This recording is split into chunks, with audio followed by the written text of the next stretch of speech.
Bonjour, j'espère que vous allez bien. Bienvenue sur ma chaîne L'Art de la cuisine mexicaine.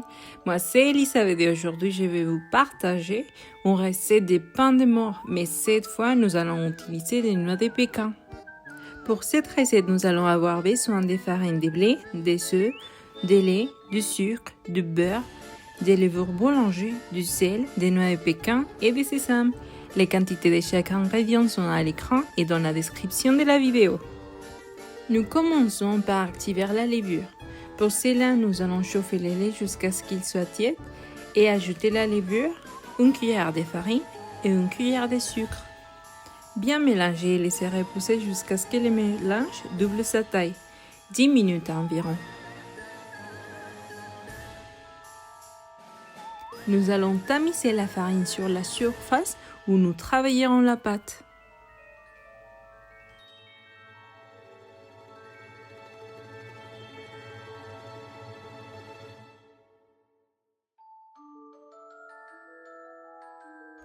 Nous allons faire un trou dans le centre pour y ajouter la levure déjà activée.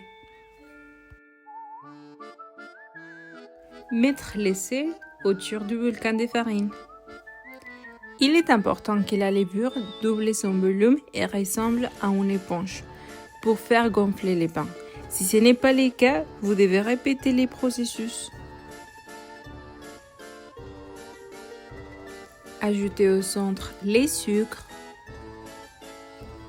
les œufs et intégrer pendant quelques minutes.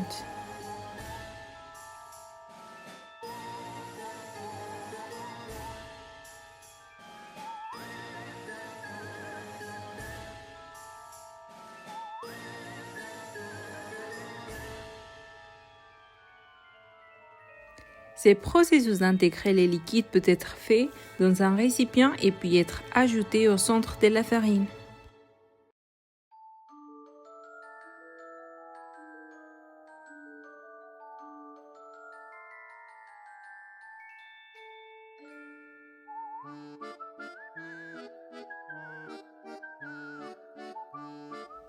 Lorsque le mélange est homogène, nous allons intégrer petit à petit la farine.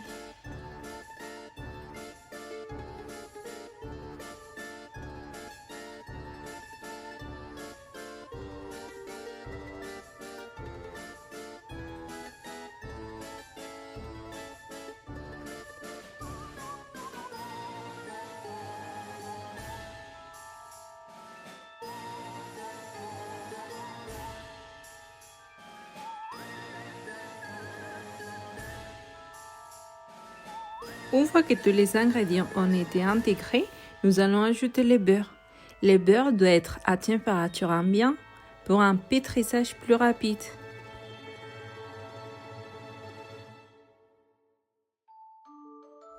Il s'agit d'une pâte qui au début se colle en main, mais après 30 minutes, vous remarquerez qu'elle commence à ne plus s'y coller.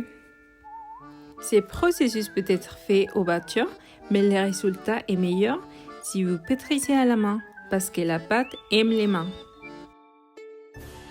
Lorsque la pâte est facile à manipuler, ajoutez les noix coupées en petits morceaux.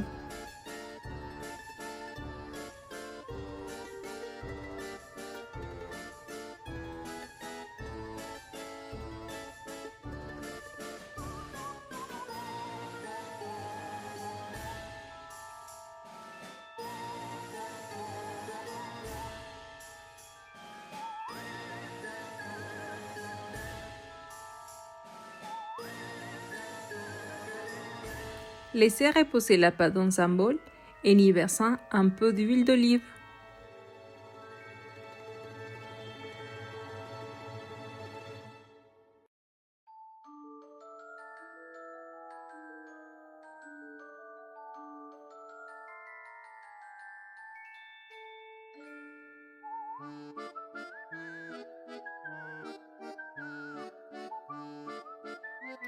La pâte doit doubler son volume. Cela va dépendre de la température du lieu où vous la laissez reposer. La mienne a pris 2 heures pour atteindre cette taille.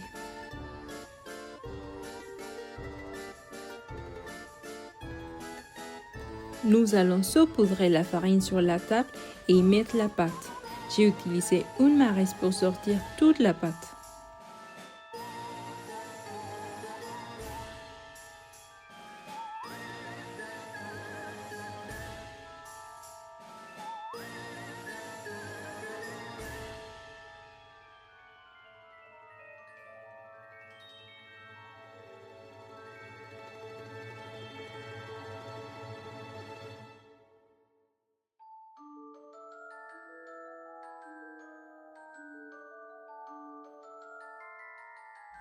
Nous allons faire une forme régulière et couper la pâte en 4 parties. Une partie, nous l'utiliserons pour faire les sauces du pain.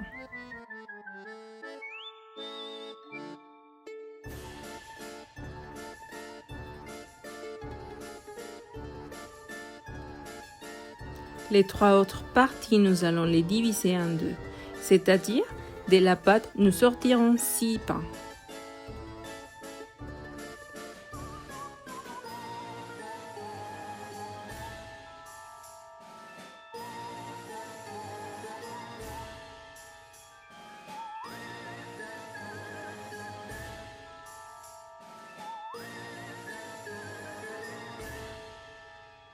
Nous commençons à rouler les pains et mettons les parties extérieures vers le bas, formant une boule.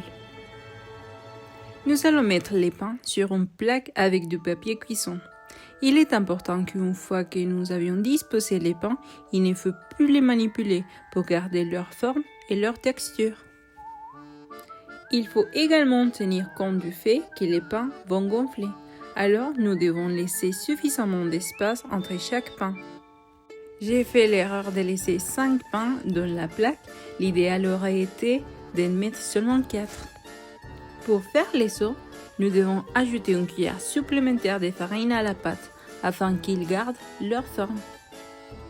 De la même manière, nous allons diviser la pâte en 4 parties. Une partie sera utilisée pour faire les boulettes, parce que les boulettes représentent les graines de morte.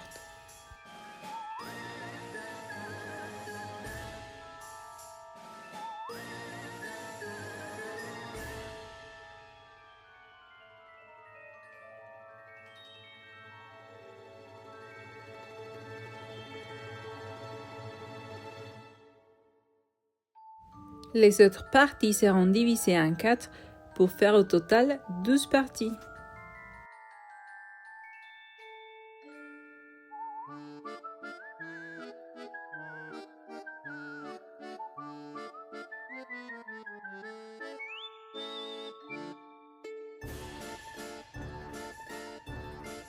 Pour faire les sauts, nous enfarinerons nos mains et commencerons à faire un cylindre. Puis, presser avec les doigts annulaires, moyens et index pour obtenir la forme désirée.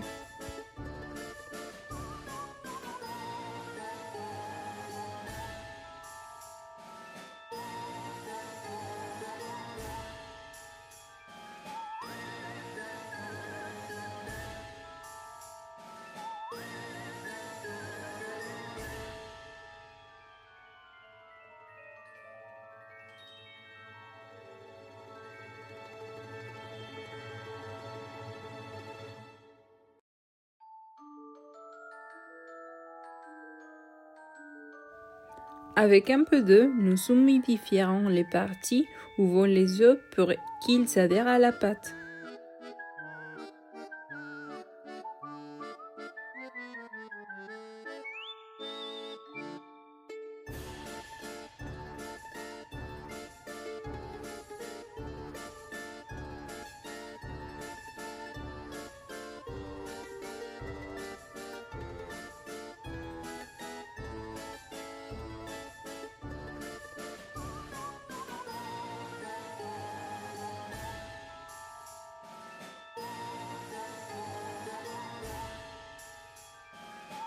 J'ai laissé reposer pendant 1 heure et les pains ont gonflé. Nous allons préchauffer les fours à 180 degrés. Et avant d'y mettre les pains, nous allons vernir avec un œuf et les sésames.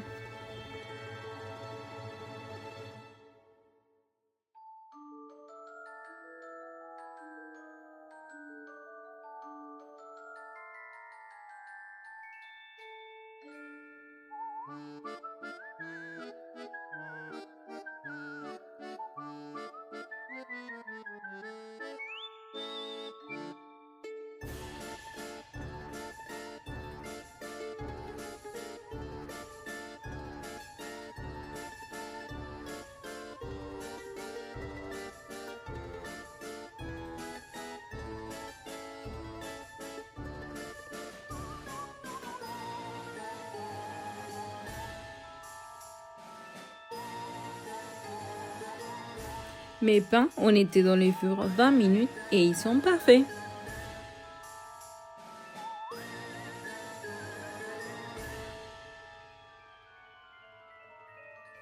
Regardez comme ils sont beaux et appétissants. Ils sont délicieusement bons et la texture est incroyable.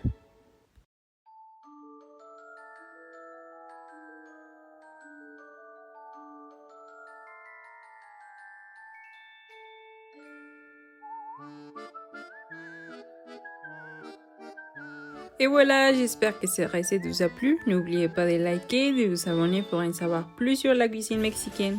À bientôt!